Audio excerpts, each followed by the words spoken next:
எதுக்கு நித்தம் சாமி வந்து ஏறிடணும் அதுக்காக தொப்புள தங்காட்டுறிய எதுக்கு மாமன் பம்பரந்தான் விட்டுடணும் அதுக்காக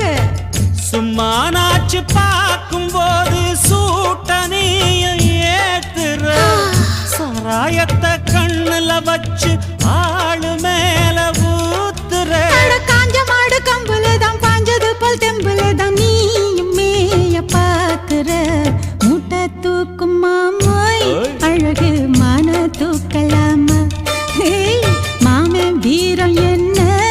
அதத்தான் நானும் பார்க்கலாமா சங்கதி எல்லாம் தெரிஞ்சும் ஏன் சொதப்புற இப்படி சங்கதி எல்லாம் தெரிஞ்சும் ஏன் சொதப்புற இப்படி சொர்க்க வாசல் கதவு உனக்கு கிட்டத்தானே இருக்கு